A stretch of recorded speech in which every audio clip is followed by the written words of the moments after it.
사람이 사는 곳에는 늘 싸움이 있습니다. 나라와 나라 간의 싸움, 그리고 민족과 민족의 싸움, 그리고 지역과 지역의 싸움, 그리고 가정 안의 싸움, 심지어는 정치판에서도 여당과 야당이 서로 싸우죠.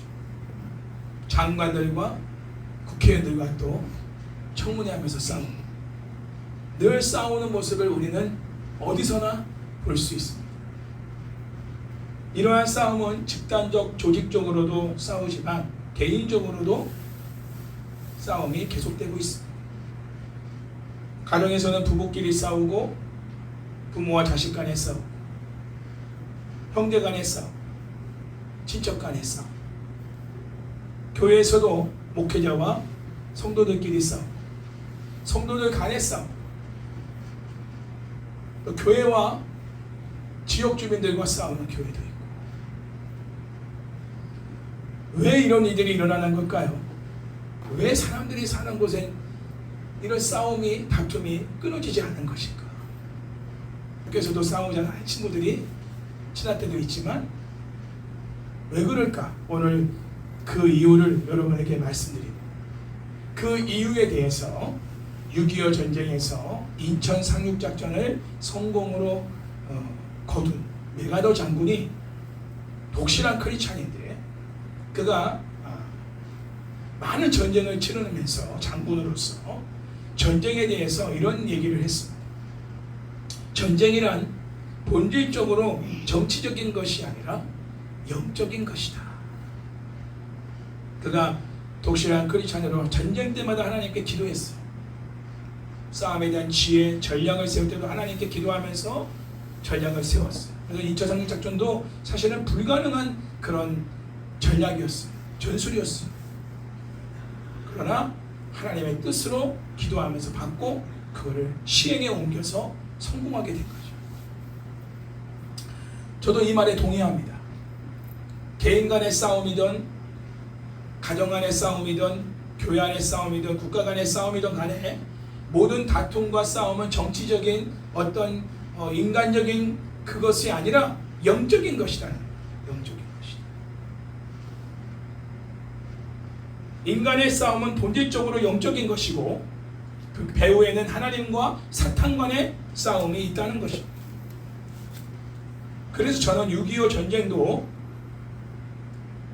영적인 싸움이라고 봅니다. 하나님이 믿음의 사람 메가더 장군을 통해서 이 전쟁에서 승리를 거두게 하셨어요.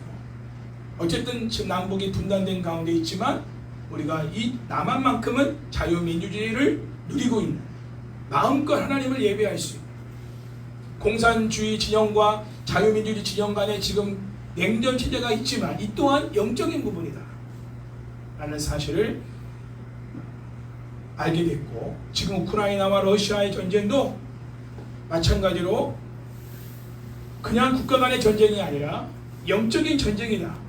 그 배후에는 하나님과 사탄과의 전쟁이 있다는 사실을 보게 됩니다. 물론 하나님이 직접 사탄과 싸우는 건 아니십니다. 자 들으세요. 하나님은 누구를 통해서 사탄과 싸우게 하시느냐? 오늘 본문의 말씀 보니까 미가엘 천사장과 사탄과 맞불해서 싸우게 하십니다.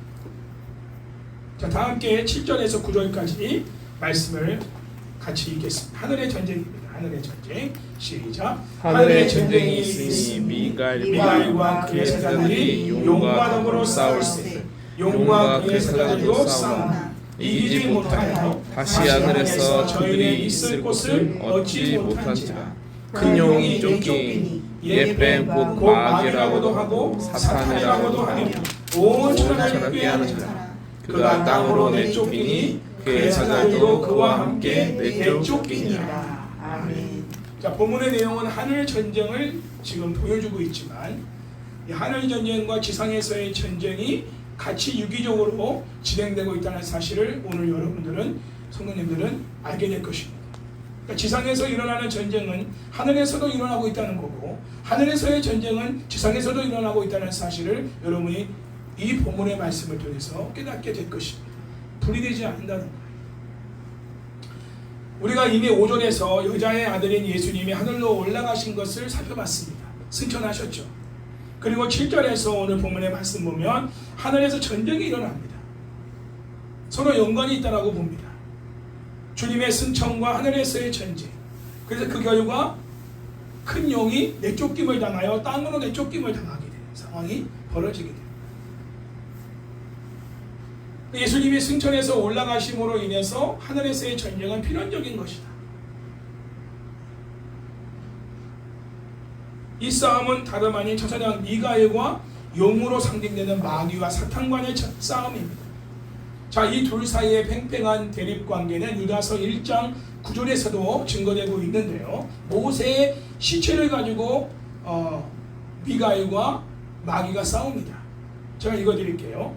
천사장 미가엘이 모세의 시체에 관하여 마귀와 다투어 변론할 때 감히 비방하는 판결을 내리지 못하고 다만 말하되 주께서 너를 꾸짖으시기를 원하노라 하였거늘. 아멘. 천사장 미가엘이 마귀와 더불어 모세의 시체를 두고 다투는 내용입니다. 이처럼 미가엘과 마귀는 서로 대립관계에 있다는 것이죠. 마귀는 단독적으로 자기 일을 진행하지만 미가엘은 단독적으로 진행하지 않아요. 아까도 유다서 1장 9절을 읽었지만 하나님께 호소하는 거죠. 모든 권세와 권위가 하나님께 있기 때문에 주권자 하나님께 그거를 강구하겠다, 호소하겠다라고 말하는 거예요. 사탄은 단독적으로 진행합니다. 자기가 주권자예요. 자기가 왕이에요. 자기가 신입니다. 그러나 미가엘 천사장은 자기가 직접 대항하지 않고 하나님께 이 문제를 두고 호소하는, 강구하는, 그렇게 해서 하나님에 의해서 그것이 처리되는 이러한 방법으로 싸우는 거예요. 지금도 마찬가지입니다. 사탄에 속한 사람들은 단독적으로 공격합니다. 자기의 힘과 자기의 지식과 자기의 모든 것들을 다 동원해서 교회와 신실한 그리스도인들을 공격합니다. 그러나 신실한 그리스도인들은 자기가 직접 다투고 싸우지 않습니다. 대항할 힘이 없어서 대항하지 않는 게 아닙니다. 얼마든지 우리도 대항할 수 있지만 대항하지 않아요. 왜? 우리의 주권자가 계시니까.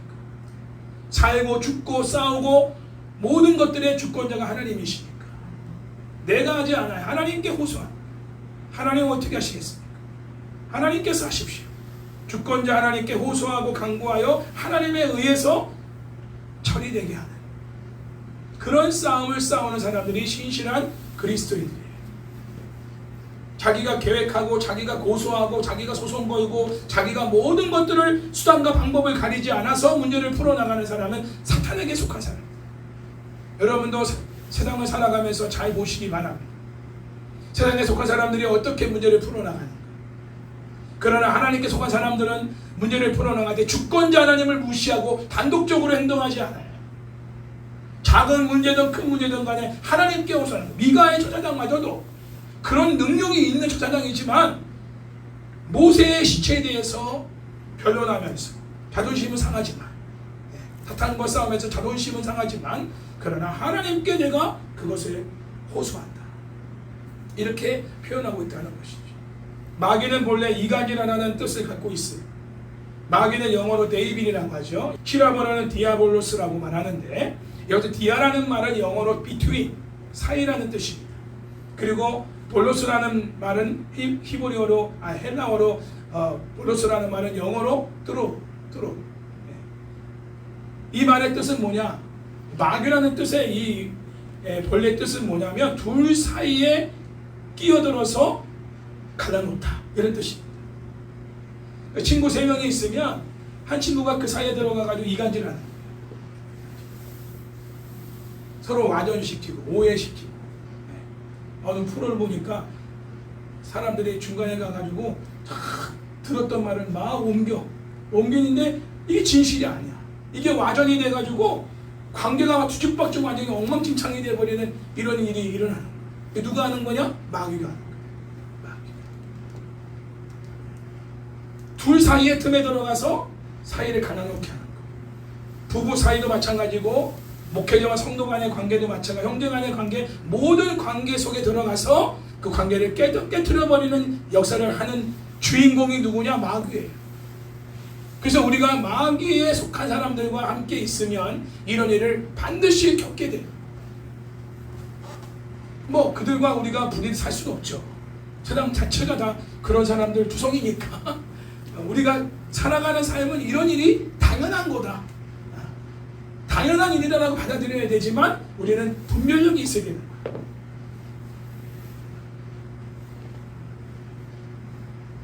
그래서 남편이 아내에게 왜 밤낮 나를 의심하느냐고 비난하면 안 돼요. 또 남편과 아내 사이에서 오해가 되는 부분들이 있잖아요.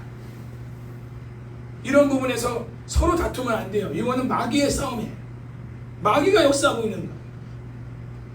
왜 나를 의심해? 하면서 부부끼리 서로 다투면 안 됩니다. 이 싸움은 영적 싸움이에요. 마귀가 그 두 사이에 끼어든 거예요. 시험이죠. 미혹한 거예요. 미혹한 거예요. 그러므로 우리는 빨리 깨닫고 마귀가 역사하는 거예요. 서로 말을 조심하고 이제는 하나님 앞에 나가서 호소해야 되는 거예요. 내가 이 문제를 해결할 수 없어요. 내가 해결하려고 해도 안 돼요. 그건 마귀를 이길 수 없어요. 마귀가 뿔이 몇 개라고 있어요? 7개. 지혜가 보통 지혜가 아니에요. 우리 지혜 가지고 마귀를 이길 수 없어요. 하나님께 호소해야 돼요. 그래 하나님의 지혜로 이 문제를 풀어주셔야 부부간의 관계도 해결되는 거예요. 할렐루야. 어떤 관계든 간에 뭔가 지금 삐그덕삐그덕 거리는 문제가 있으면 이거 마귀가 있어요. 하나 되지 못하게 하는 연합을 깨는 거예요. 그래서 두 증인의 사명을 감당하지 못하게 하는 마귀의 이 전술에 우리가 넘어가서는 안 돼요. 그러므로 부부끼리 서로 간에 의심하는 마음이 생길 때 서로 간에 다툴 것이 아니라 우리는 골방에 들어가서 하나님께 호소하며 마귀와 싸워야 되는 거예요. 서로 간에는 말을 아껴야 돼요. 자꾸 말하고 변명하다 보면 마귀에게 휘말리게 됩니다. 마귀라는 표현과 함께 사탄이라는 명칭이 나오는데 사탄이라는 뜻은 따라서 해볼게요. 반대자, 적대자라는 뜻입니다. 마귀라는 뜻은 뭐라고요? 둘 사이에 들어가서 서로의 관계를 갈라놓는다. 사탄이라는 뜻은 뭐라고요? 적대자, 대적자, 반대자 이런 뜻이다. 하나님을 반대하는 자 그리고 하나님의 백성들을 적대시 여기는 자 그게 사탄이에요. 자, 그런데 본문을 보면 큰 용인 마귀가 하늘에서 내쫓기게 되었다라고 증거하죠. 하늘 전쟁에서 미가엘이 이긴 것입니다. 자, 그런데 엄밀히 말해서 미가엘이 이긴 게 아니라 하나님이 이기신 거죠. 왜냐하면 하나님이 싸울 그 싸움을 대행해서 싸운 천사장이 미가엘이니까. 하나님이 그 모든 싸움을 싸울 수 있는 힘과 능력을 미가엘에게 주셨기 때문에 미가엘이 사탄을 이길 수가 있었던 거예요. 미가엘을 정확하게 이해하기 위해서는 구약 배경을 우리가 살펴봐야 되는데 세 개의 구조를 말씀드릴 겁니다. 다니엘서가 참 중요한 부분이에요. 하나님이 다니엘서와 이 요한계시록을 같이 우리가 봐야 되는데 다니엘에게 그 앞으로 있을 그 종말의 예언을 기록하게 하셨던 내용들이 요한계시록에 다 성취가 되는 거예요. 다니엘이 얼마나 귀한 사명을 받은 거예요. 예수님이 태어나시기 전 거의 600년 전의 사람인데 그 전에 다니엘이 이미 예수님 태어나기 전부터 하나님이 종말의 때 예수님이 재림하실 때 일어날 이 현상들을 다니엘에게 보여주신 거예요. 그 기록하게 하신 거예요. 다니엘이 막 실신하고 쓰러질 정도로 몸이 아파서 힘들 정도로 그런 엄청난 환상을 보면서 그걸 다 기록한 내용이 다니엘서에 있잖아요. 자, 다니엘서 10장 12절과 20절, 21절, 12장 1절 말씀을 제가 읽어드립니다. 다니엘서 10장 13절 그런데 바사 왕국의 군주가 21일 동안 나를 막았으므로 내가 거기 바사 왕국의 왕들과 함께 머물러 있더니 가장 높은 군주 중 하나인 미가엘이 와서 나를 도와주므로.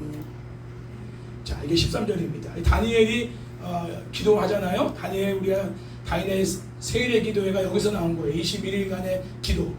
다니엘이 기도했는데 응답이 안 와. 21일 만에 기도 응답이 온 거잖아요.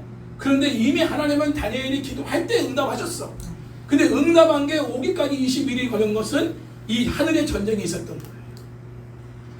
미가엘이 도와줘서 이김으로 인해서 그래서야 21일 만에 다니엘의 기도에 응답이 떨어진 거죠. 우리의 기도도 마찬가지예요. 우리의 기도가 하나님께 상달되어 응답되는 게 더딘 것은 하늘의 전쟁이 있는 거예요. 우리의 기도가 속히 응답되어 우리에게 임하지 못하도록 막는 역사가 있다는 거예요. 그래서 우리는 끊임없이 또 강력하게 기도를 해야 돼요. 끈질기게 이루어질 때까지 기도해야 되는 거예요. 그래서 기도를 멈추면 안 되는 거예요. 이거는 마귀의 역사에 지는 거예요. 할렐루야. 네. 바로 응답되면 좋죠. 그러나 그렇지 않는 부분도 있다는 거예요. 중대한 문제, 특히 영혼 구원에 관한 문제들 같은 경우는 정말 마귀가 가만히 있지 않습니다. 방해. 그러니까 우리가 열심히 전도하고 기도하다 보면 사탄이 그 전도할 때 상대들에게 얼마나 강력하게 역사. 평소에 관계도 좋아서 연락도 잘하다가도 꼭 전도하고 꼭 날짜 정해놓고 언제 온다고 그러면 꼭 그 사람에게 뭐 문제가 생기게 만들어.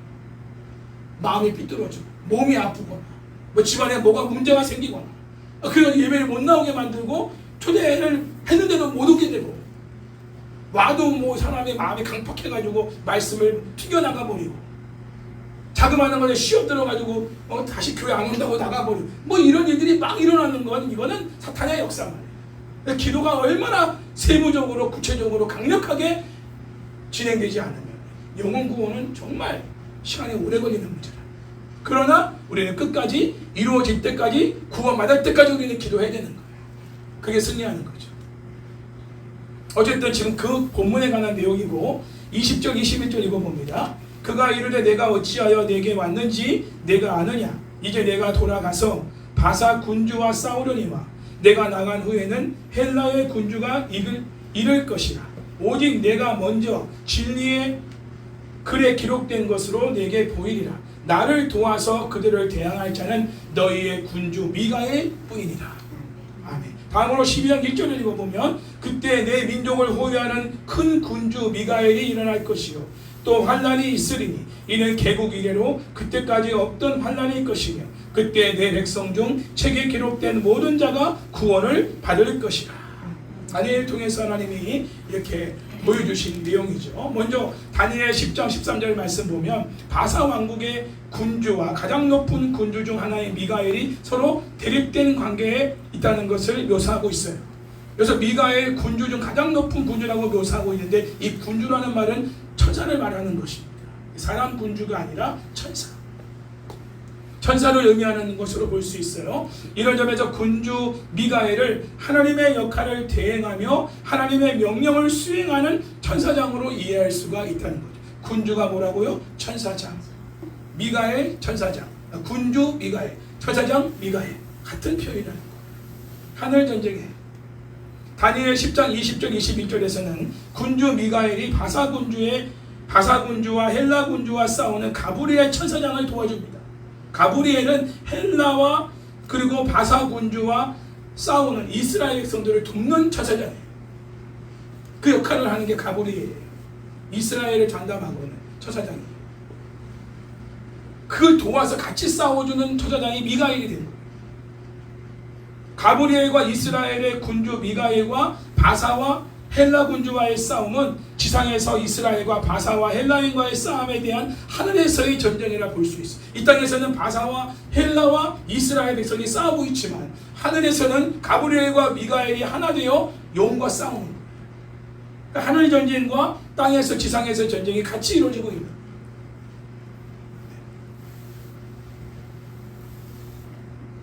거예요. 군주 미가엘과 가브리엘의 공통적인 관심사는 뭐냐? 바사와 헬라 같은 지상 세력으로부터 이스라엘 백성, 하나님의 백성들을 보호하는 그리고 그들을 구원하는 역할을 감당하는 그런 천사장이라는 거죠. 가브리엘, 미가엘.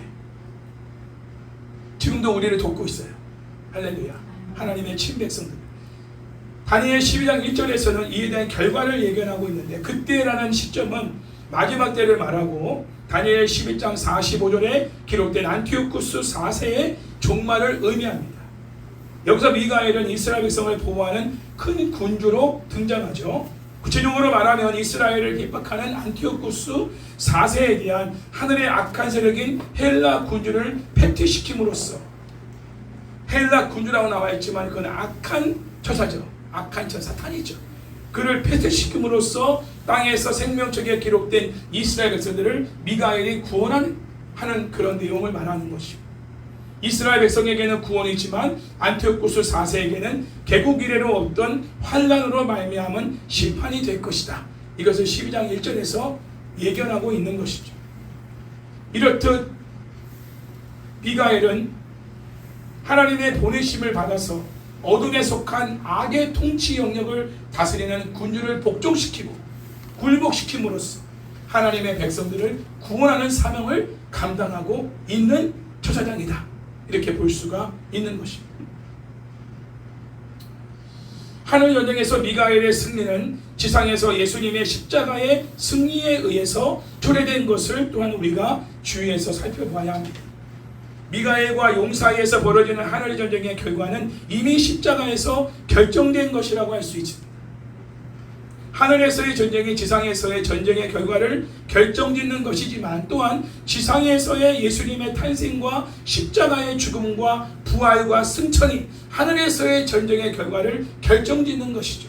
그래서 미가엘이 하늘 전쟁에서 이겨서 아까 7절에서 읽었지만 옛뱀 마귀 사탄이 내쫓김을 당하는 그런 일이 일어나게 된 거죠. 이거는 지상에서의 예수님의 탄생, 죽음, 부활, 승천을 통해서 하늘에서의 전쟁인 미가엘과 사탄과의 전쟁에서 미가엘이 승리를 거두어 사탄이 또 그의 천사들과 함께 땅으로 내쫓김을 당하는 결과를 가져오게 되었다. 그러니까 하늘의 전쟁과 지상에서의 전쟁은 같이 서로가 연관을 갖고 있다는 걸 지금 말씀을 드립니다. 미가엘과의 하늘 전쟁에서 용이 패배하는데 용의 패배로 용과 그의 천사들은 하늘에서 그들의 장소를 찾을 수가 없게 되었습니다. 달리 말하면 용이 하늘로부터 쫓겨나기 전에는 하늘에서 자기 자리가 있었던 거예요. 사탄이 자기 자리가 있었어요. 그러나 이제는 용이 하늘에서 자기 자리를 상실하게 된 거예요. 이거는 어떤 지위적인 공간적인 문제만이 아니라 본질적인 그리고 존재적인 문제입니다. 더 이상 하늘에는 사탄이 존재할 수가 없는 거예요. 용이 활동 무대였던 하늘과 더 이상 관계가 없는 존재가 되어버린 것입니다. 용은 쫓겨나기 전에 하늘에서 성도들을 참수하는 역할을 맡았습니다. 사법적인 재판의 역할을 했다는 거예요. 지금으로 말하면 검사 같은 역할을 한 거예요. 검사 같은. 피고인의 모든 죄를 다 드러내서 이 사람은 죄인입니다 하고 죄를 어명해서 하나님으로부터 심판을 받게 만드는 참소하는 자, 그 역할을 맡았던 존재가 사탄입니다. 마귀예요. 근데 쫓겨남을 당하니까 이제 더 이상은 참소하는 역할을 할 수가 없는 거예요. 용은 하늘 전쟁의 패배 이후 자신의 자리를 상실하고 땅으로 던져지게 되죠. 세상으로. 용이 하늘에 있을 곳을 발견하지 못하고 하늘로부터 던져졌다는 것은 하나님의 주권에 의해 용이 철저하게 패배했음을 의미합니다. 예수님은 하늘로 올라가신 반면 사탄은 땅으로 떨어지게 되는, 하나님의 올라가심이 사탄의 내려감으로 이렇게 결과적으로 나오게 된 것이죠. 땅으로 던져짐으로 하늘로부터 제거된 용으로 상징되는 사탄은 땅이 새롭게 되는 새하늘과 새 땅에서는 다시 땅에서 제거됩니다. 두 번째 제거되죠. 그래서 어디로 가느냐? 둘째 사망 가운데서 불과 유황이 있는 호수, 불과 유황이 펄펄 끓는 불못에 던져지게 돼요. 마지막 심판이죠. 하늘에 있던 존재가 땅으로 떨어져서 마지막 예수님 재림하실 때는 영원한 불못에 던져지게 돼요. 그런 결과를 가져옵니다. 아직은 땅에서 활동하고 있어요. 사탄이. 자, 그래서 누가복음 10장 17절과 18절에서 여러분 잘 아듯이 70인 전도대원들이 전도를 할 때 사탄이 막 귀신들이 막 하늘에 떨어지는 걸 봤다고 그랬잖아요. 주님께 와서 보고했을 때. 그러니까 주님이 뭐라고 했어요? 너희가 그것으로 기뻐하지 말고 너희 이름이 생명책에 기록된 것으로 기뻐하라 그랬죠? 자, 그때 예수님이 하신 말씀이 이런 말씀이에요. 사탄이 하늘로부터 번개같이 떨어지는 것을 내가 보았다. 연관성이 있는 말씀이에요. 이 말씀이. 그리고 요한복음 12장 31절에서도 예수님은 이제 이 세상에 대한 심판이 이르렀으니 이 세상의 임금이 쫓겨나리라. 이 임금은 누구예요? 사탄을 말합니다. 밀접한 관계가 있는 말씀이죠. 자, 이런 신약 성경의 본문을 통해 새 창조를 성취하는 예수님의 죽음과 부활과 승천을 통해서 하나님의 심판을 받은 사탄은 하늘로부터 쫓겨난 존재가 되어버린 것입니다. 구절에서 큰 용을 옛뱀이라고 또 해요. 자, 이름이 여러 가지죠. 뭐죠? 마귀. 그리고 마귀는 뭐라고 뜻이? 잊지 마세요. 마귀라는 뜻이 둘 사이에 끼어들어가 가지고 사이를 가다놓는다. 이간질한다. 그리고 사탄이라는 뜻은 뭐라고 했어요? 대적자, 그리고 적대자, 그리고 옛뱀이라는 또 이름도 있어요. 자, 옛뱀 하면 딱 떠오르는 장면이 어디예요? 창세기에 에덴 동산. 뱀으로 와서 하와에게 유혹했잖아. 옛뱀. 하와에게 어떻게 유혹했어요? 거짓말. 그래서 뱀이라고 칭한 것은 사탄의 또 이름이 또 있지만 거짓말잖아요. 거짓말하는 자. 이런 뜻이. 요한이 이렇게 표현함으로 당시 소아시아 7개 성도들이 로마 황제 숭배를 비롯한 이교적 우상 숭배를 강요당하고 있었어요. 그것 때문에 많은 고충과 핍박과 순교를 당했단 말이에요. 그러나 거기에서 승리에 대한 확신을 갖도록 하는 부분이 뭐냐?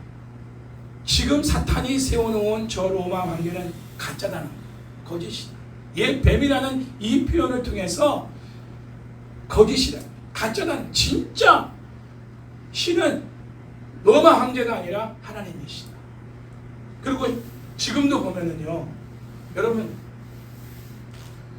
무당집에 가거나 절에 가거나 이런 우상 단지들이 있는 곳에 가보면 다 어떤 뱀 문신 같은 게 있어요. 뱀, 용이나 뱀 같은 거를 다 치장을 해놨어요.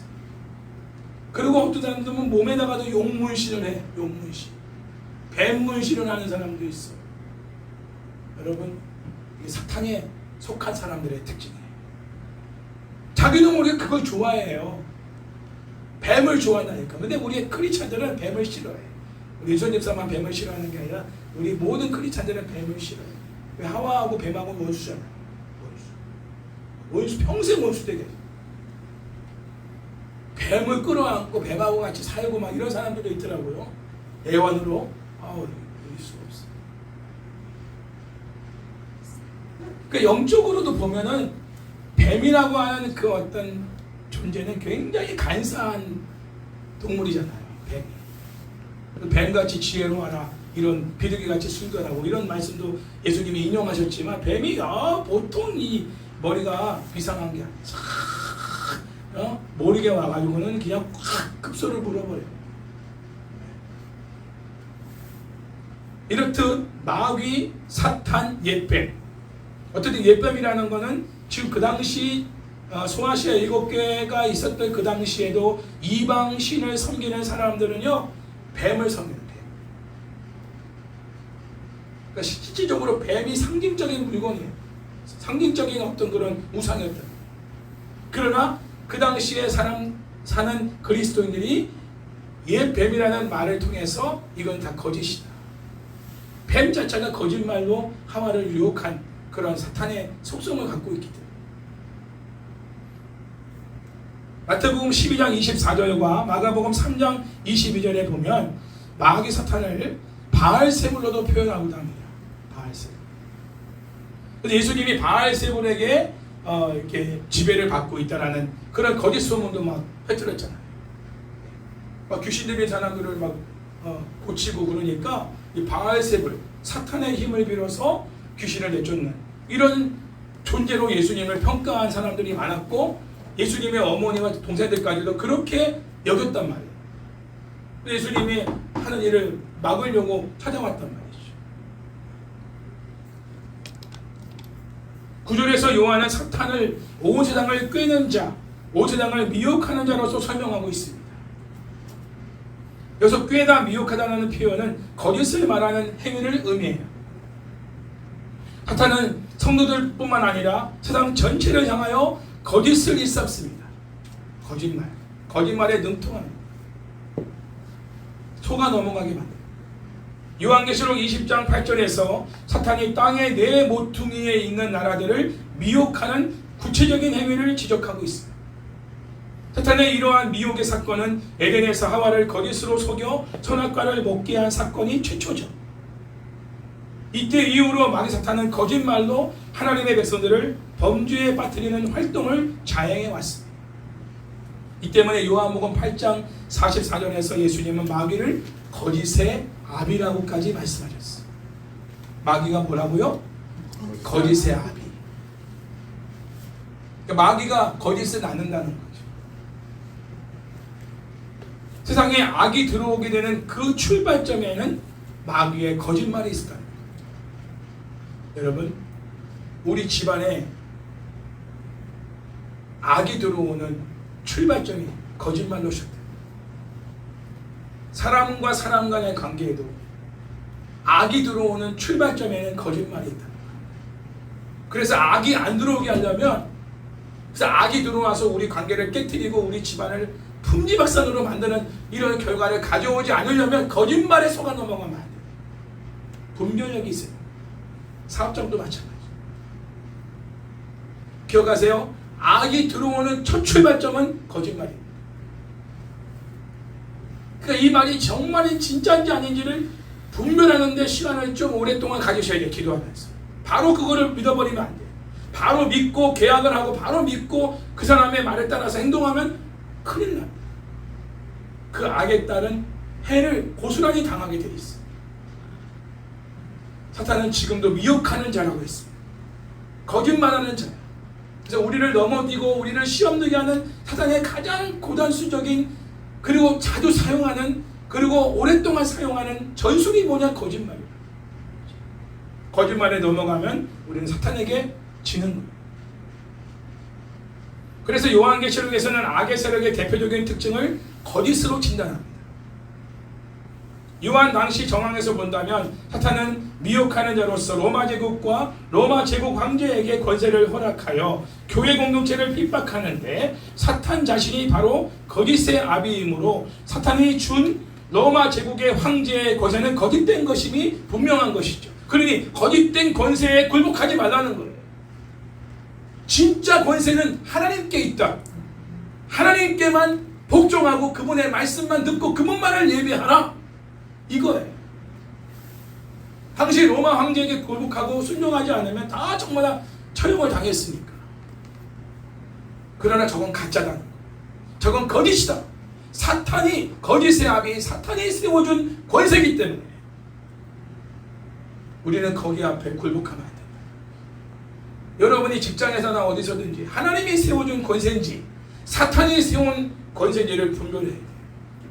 그 리더십이 사탄이 세운 리더냐 하나님이 세운 리더냐를 잘 구분해요. 그를 따를 건가 따르지 말 건가도 분별해서 행동해야 돼요. 분명히 사탄이 세운 권위자는요, 여러분 주일 예배를 못 드리게 할 겁니다. 직장에서 주일에 나와, 너 그러면 잘릴 거야, 알아서 해, 뭐 이런 식으로. 돈을 벌어야 되고 먹고 살아야 되고, 뭐 진급이 안 된다는 둥, 어쨌다는 둥, 뭐 술자리에서 술을 안 마시면 너는 잘리고, 우리 회사에서 너는 진급할 어떤 생각하지 마, 뭐 등등, 뭐 이런 소리 저리 사탄의 권세를 받은 권위자. 나를 높이시는 분은 누구예요? 하나님. 내가 술자리를 거부했다고 내가 이 회사에서 진급이 안 돼? 좋아, 안 다니면 그만이지. 하나님이 나를 더 좋은 회사로, 합당한 회사로 인도해 주실 거야. 지면 안 되는 거예요. 그게 무서워가지고 어쩔 수 없이 하면서 그 사람들 비유 맞추기 시작하면 여러분 완전히 져버립니다. 하나님의 명예를 지켜나가는 게 아니라 하나님을 모욕하는 그 결과까지 가오게 됩니다. 비참한 지경까지 갑니다. 두 눈 뽑힌 삼손과 같은 이런 상황이 되어요. 거짓으로 여러분을 두렵게 하고, 거짓으로 여러분을 미혹하게 하고, 거짓으로 여러분의 미래에 대해서 어떤 부정적인 결과가 일어날 거라고 말할 때 속으면 안 된다. 우리의 미래를 주관하시는 분은 하나님. 할렐루야. 우리를 높이시는 분도 하나님이시다. 당당하게 얘기해야 돼요. 그래요? 해보세요. 나를 높이시는 분은 하나님이시니까, 나를 세우실 분도 하나님이시니까 과연 정말 그런지 봅시다. 다니엘이 여러분 왕의 진미를 거부한 건 그보다 더 심한 것을 향한 거예요. 믿음으로. 그렇죠? 죽음을 각오한 거잖아요. 왕의 진미를 거부, 우상의 제물을 거부한 거 아니에요? 나는 하나님을 예배하는 예배자라는 거예요. 아무리 내가 이방 땅에 포로로 와 있어도 나는 느부갓네살 왕을 섬기는, 아닥사스다 왕을 섬기는 그런 존재가 아니라는 거예요. 나는 하나님을 섬기는 예배자입니다. 그 예배자라는 그 어떤 분명한 정체성을 가지고 나를 죽이고 살리는 분은 하나님이시다.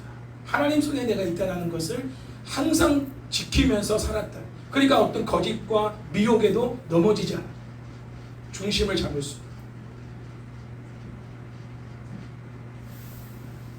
자, 이러한 사탄의 패배에 대해서 이제 영적인 승리를 찬양하는 찬송 소리가 하늘에서 이제 울려 퍼지죠. 10절 말씀이 있습니다. 시작. 내가 또 들으니 하늘에서 큰 음성이 있어 이르되 이제 우리 하나님의 구원과 능력과 나라와 또 그의 그리스도의 권세가 나타났으니 우리 형제들을 참수하던 자 곧 우리 하나님 앞에서 밤낮 참수하던 자가 쫓겨났고. 아멘.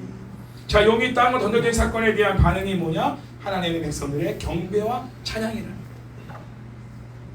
그런 말씀 드렸죠. 찬양은 승리한 자만이 부를 수 있다. 주일날 찬양하는 모습 보면 일주일 동안 승리했는지 안 했는지를 알 수 있습니다. 조용한 곡을 부르던 신나는 곡을 부르도 상관없어. 일주일 동안 영적 싸움에서 승리한 사람들은요, 찬송 가운데 하나님의 임재를 경험합니다. 나아간다는 거 하나님. 찬양에 힘이 있어요. 믿음의 고백으로 선포하고 찬양 부르는 게 힘들지 않아. 너무 즐겁고 행복하고 기뻐. 그런데 일주일 동안 우리가 영적으로 실패하면 찬송을 부르지도 못할 뿐더러 찬양할 때 힘도 없고 찬양에도 기쁨이 없어. 찬양이 나오질 않아. 10절은 승리에 대한 축하의 분위기를 드러내고 있죠. 하나님의 승리가 곧 그리스도인들의 승리가 된 것입니다. 그리고 하나님과 그리스도인들의 승리는 마귀의 종말을 예고하고 있죠.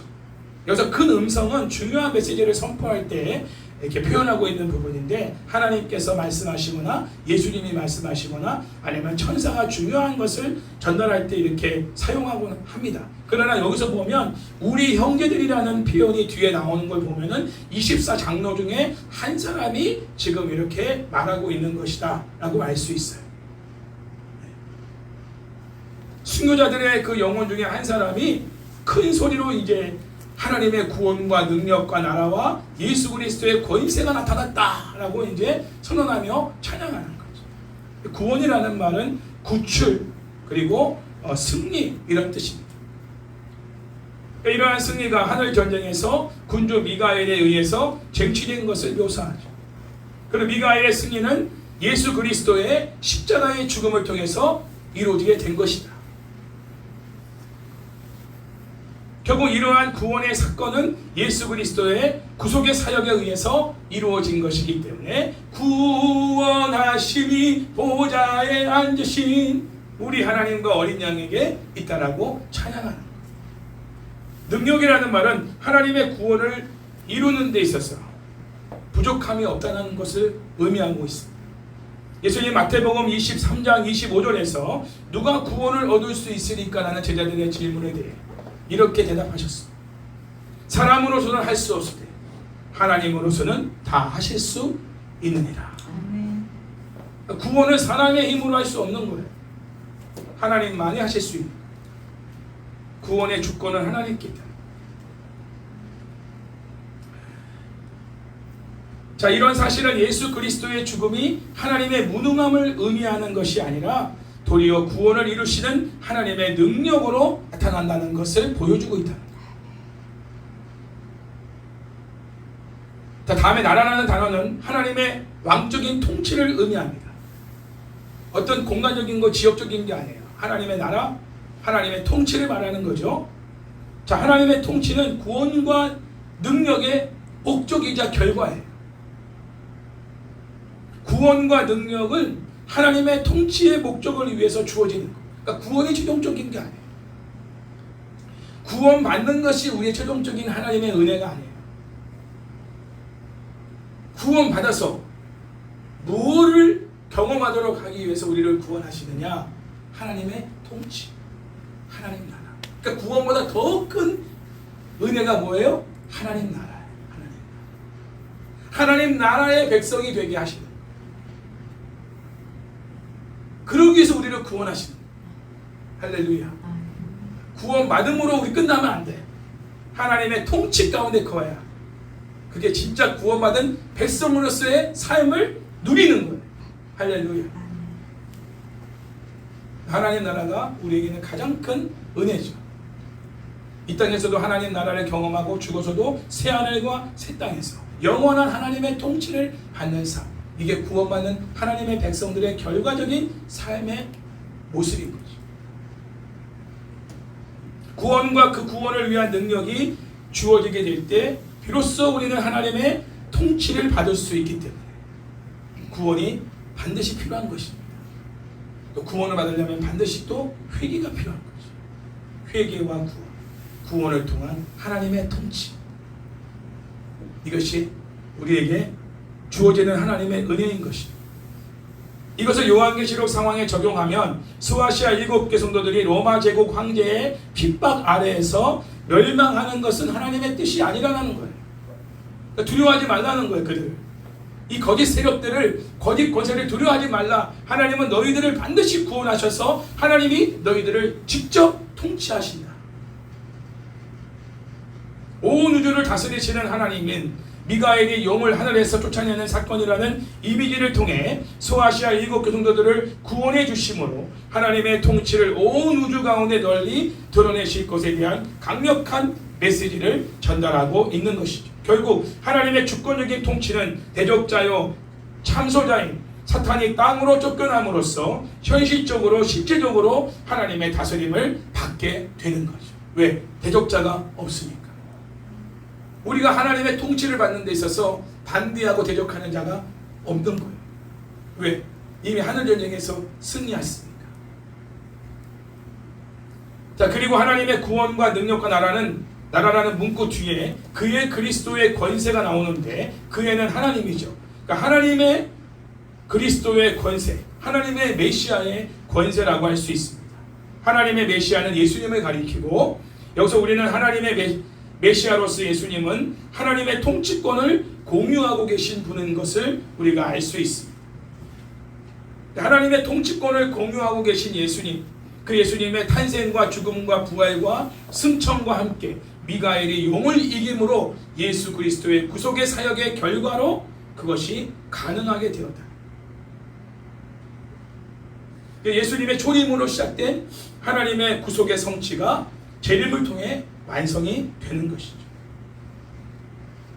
그래서 10절에서 우리 형제들은 누구를 말하냐? 우리 형제들도 마찬가지로 교회 공동체를 의미합니다. 24 장로 중에 한 사람이 큰 음성으로 찬양을 시작하잖아요. 선포하면서. 그러니까 우리 형제들이라는 말은 공동체를 말해요. 교회 공동체. 10절에서 살펴볼 수 있는 한 가지는 마귀 사탄이 하나님 앞에서 형제들을 참소했다. 밤낮 참소했다라고 말하고 있다. 아까도 얘기했죠. 사탄의 원래 자리가 어떤 자리라고요? 참소하는 자리. 욥기서 보면 우리가 잘 알잖아요. 욥기 1장 6절 10절 말씀 보면 사탄이 욥에 대해서 참소하지 않습니까? 하나님 앞에. 욥이 괜히 하나님 앞에 이렇게 신실한 믿음을 지키는 줄 아십니까? 그에게 주신 복이 있으니까 그런 거 아닙니까? 그 복을 다 걷어가 보십시오. 당장 하나님을 원망할 거려. 그래, 좋아. 그 몸은 건드리지 마, 죽이지 마. 한번 해봐. 하나님이 허락하시.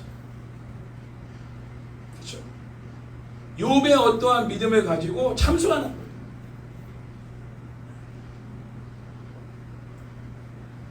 근데 그런 일을 이제 할 수가 없는 거야. 이제 쫓겨났으니까. 할렐루야. 할 수 없어.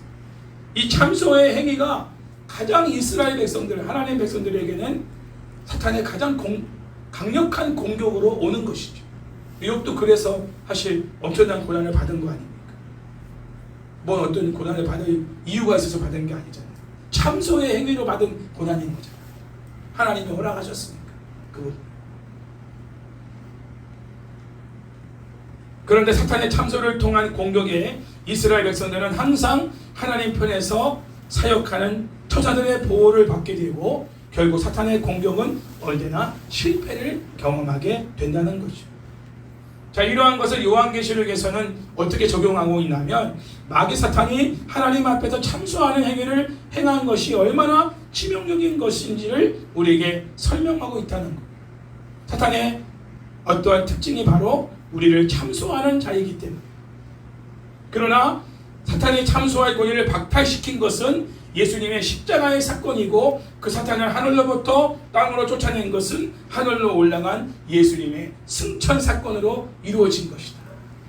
그러니까 예수님께서 우리를 구원하셔서 우리를 통치하시는 데 있어서 가장 필수적으로 해야 될 건 뭐냐면 우리를 공격하는 사탄의 참소의 행위를 더 이상 하지 못하도록 사탄을 하늘 전쟁에서 이겨 패퇴시키고 하늘에서 쫓아내버려야 되는 것이 우리의 구원에 있어서 또 우리가 누리는 그 하나님의 나라, 하나님의 통치에 있어서 필수적인 거예요.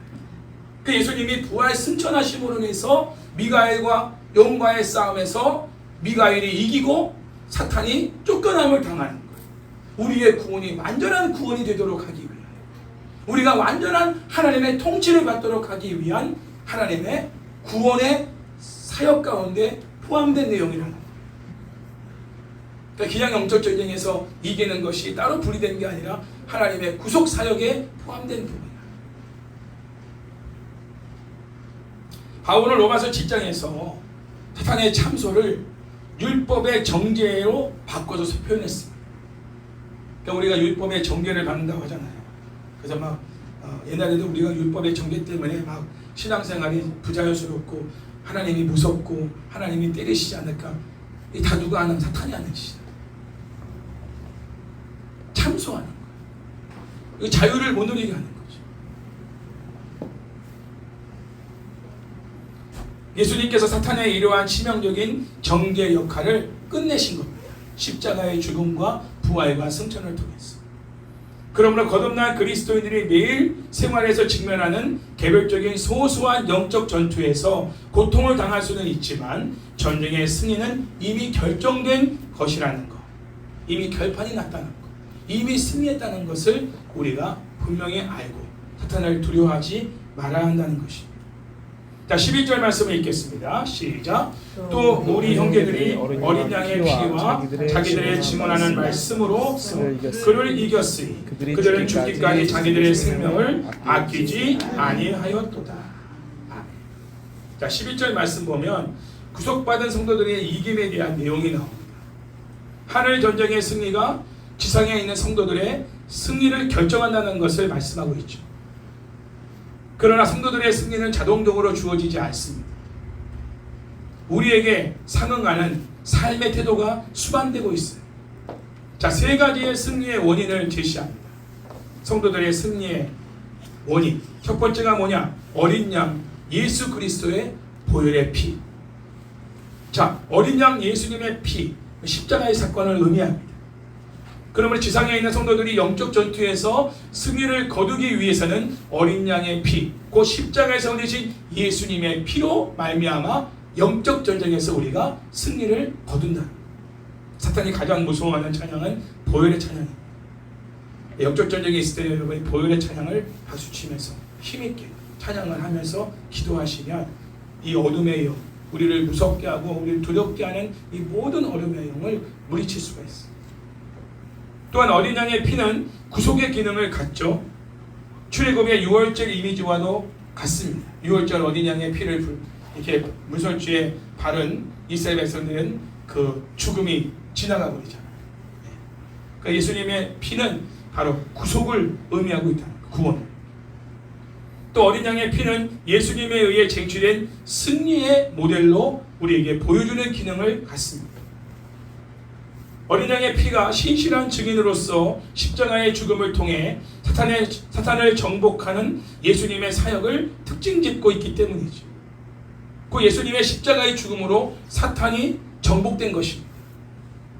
11절에서 성도들이 어린 양의 피로 말미암아 승리했다는 것은 바로 신실한 증인이신 어린 양의 피에 의해 주어지는 승리의 모델을 따라서 성도들도 죽음의 순간까지 신실한 증거 사역을 통해 예수 그리스도의 죽음에 동참하고 있다는 것을 의미하고 있는 거예요.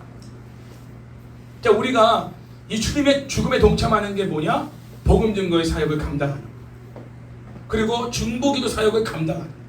이게 주님의 죽음에 동참하는 삶을 사는 거예요. 주님의 죽음에 동참하는 자만이 주님의 부활에도 동참할 수 있어요. 그분의 영광을 의미하고 승리를 말하는 거예요. 이 부활은, 그러니까 우리가 날마다 복음 증거의 사역 감당하는 건 쉬운 일이 아니에요. 영적인 공격이 많습니다. 저희들이 지금 이 요한계시록을 강의하고 여러분이 요한계시록 말씀을 듣고 그 말씀에 따라서 실천하고 기도하는 중에 사탄도 가만히 있지 않아요. 왜 목사님들이 요한계시록 강의를 꺼려하고 두려워하냐면 영적 전쟁이 치열하기 때문에 자기들의 결과가 나오거든요. 사탄의 정체와 그들의 결말이 나오는 데가 요한계시록이에요. 사탄이 얼마나 듣기 거북한 말씀이 요한계시록이겠어요. 그거를 까발려가지고 사탄의 어떤 정체, 그들의 어떤 실패와 패배, 그 결말을 다 공개적으로 성도들에게 증거하는 이 메시지를 전하는 주의 종이나 그 가정이나 그 말씀을 듣는 성도들이나 그 말씀을 따라서 두 증인의 사명을 감당하려고 힘을 쓰는 성도들에게 사탄은 가만히 있지 않습니다. 치열한 영적 공격이 있어요. 지금도 저는 그런 공격을 받고 있다고 생각합니다. 그러나 그런 고난이 있고 핍박이 있어도 우리가 이 사명을 끝까지 감당해 나갈 때 주님의 부활, 곧 승리, 주님의 영광도 우리가 결과적으로 누릴 수가 있다는 거예요. 할렐루야. 그것에 대한 모델로서 어린 양의 피를 지금 말하고 있다는 거죠. 그리고 그들이 증거하는 말씀, 이게 두 번째 승리의 원인이죠. 하나님 말씀을 성취하는 사역을 구속받은 성도들이 계승을 하고 있는 거예요. 지금도 우리가 그 말씀을 증거하는 사명을 감당하는 역할을 하고 있는 것이죠. 하나님 말씀이 선포될 때 사탄은 패배합니다. 그래서 하나님 말씀이 증거되지 못하도록 사탄은 막는 거예요.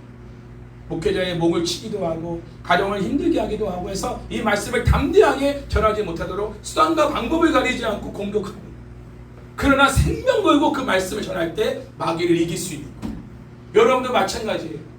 이 복음 증거의 사역을 못하게 여러 가지로 방해할 거예요. 몸으로 치기도 하고 관계적으로 치기, 정신적, 영적, 육체적, 경제적 모든 부분에서 압박을 할 때도 여러분이 이걸 중단하지 않고 복음 증거 사역을 감당하고 중보기도 사역을 감당할 때 사탄을 이길 수가 있어요.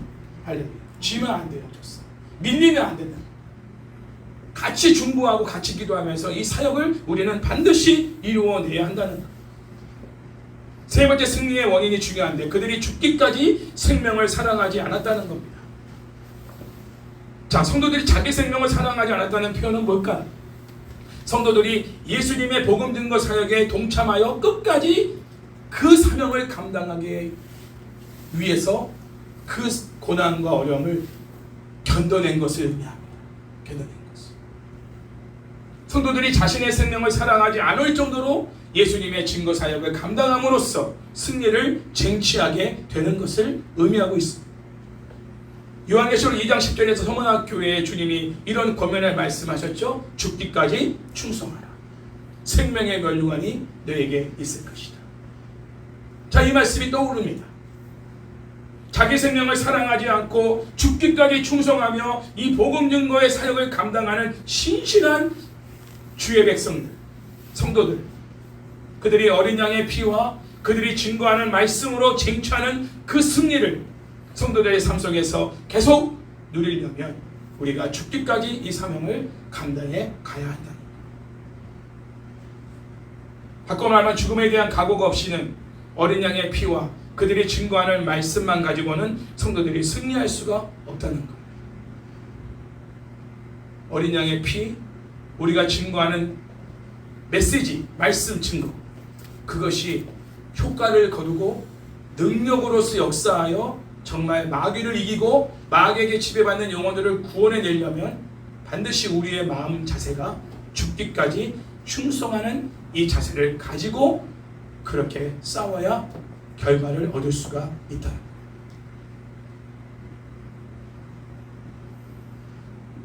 성도들이 이미 예수 그리스도의 죽음과 부활을 통해 쟁취한 승리 안에 들어와 있지만 이런 승리가 실제적으로 또 지속적으로 우리에게 있으려면 예수님처럼 죽음을 무릅쓰고 복음 증거 사역을 감당할 필요가 있다는 말씀입니다.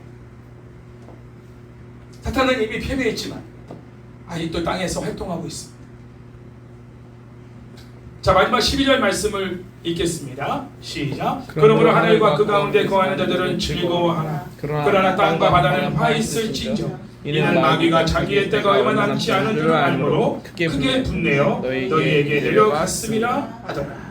자, 이 말씀 굉장히 아주 신이 나는 말씀입니다. 왜냐하면 하나님 앞에 성도들을 참수하던 사탄은 하늘로부터 쫓겨났고 사탄에게 참소당하던 하나님의 백성은 승리를 했습니다. 하늘에 거하는 사람들은 그래서 마땅히 즐거워할 수밖에 없죠. 자, 우리는 즐거워할 수밖에 없어. 사탄이 패배했으니까. 그러나 땅과 바다와 땅에 사는 자들은 곧 사탄에게 속하여 짐승을 경배하는 사람들은 화가 있을 것이므로 슬퍼해야 할 것입니다. 땅에 사는 자들이 화를 당하게 되는 이유는 뭐냐? 마귀가 큰 분노를 가지고 땅에 사는 자들에게 내려갔기 때문이라. 용의 사탄은 하늘로부터 쫓겨난 상태가 되었기 때문에 이런 분노는 더 이상 하늘에 사는 사람들에게 쏟아낼 수가 없는 상황이에요. 참소하는 권한이 없어 이제. 그러니까 그 분노를 하나님의 백성들에게 풀 수가 없는 거예요. 오직 땅에 사는 사람들, 곧 사탄에게 속하여 짐승을 경배하는 자들에게만 사탄이 분노를 쏟아부을 수가 있게 됩니다. 이것이 땅과 바다와 그 가운데 사는 사람들에게 화가 있게 되는 이유입니다. 용, 곧 사탄이 분을 내는 이유는 사탄이 하늘에서 쫓겨나서 자기의 무기이자 능력인 참수할 수 있는 권리를 박탈당했기 때문에 용은, 사탄은 패배의식에 완전히 사로잡혀 그의 상한 감정으로 인한 그 분노를 그를 경배하는 자기 백성들에게 퍼부을 것이라는 거죠. 자, 마귀 사탄의 본질적인 특징이 뭔지 아세요? 자기 사람들을 도둑질하고 속이고 착취하고 괴롭히는 속성이 있어. 마귀가 우리에게 뭔가를 줄 거라고 약속을 하지만 그것을 어느 정도 채워주지만 그 이후에는 오히려 강탈하고 속이고 죽이고 착취하고 괴롭히는 그러한 일들을 한다는 거예요. 이단에 빠진 사람들 보세요. 마귀의 그 어떤 지배 아래에 있는 통치자들은, 그 짐승들은 겉으로는 뭔가를 그들에게 혜택을 줄 것처럼 말하고 있지만, 그리고 그렇게 어느 정도 하는 것처럼 보이지만 결과론적으로는 다 그들을 착취하고 괴롭히는 결과로 가져온다. 이 사탄의, 마귀의, 그리고 그들에게 속한 통치자들의 특징입니다. 예수님은 그렇지 않죠.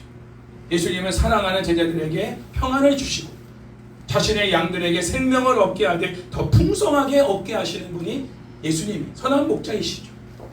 마귀는 그렇지 않아요. 그러면 땅에 사는 자들은 하나님의 심판과 사탄의 분노의 대상으로 이중적인 화를 당하게 됩니다.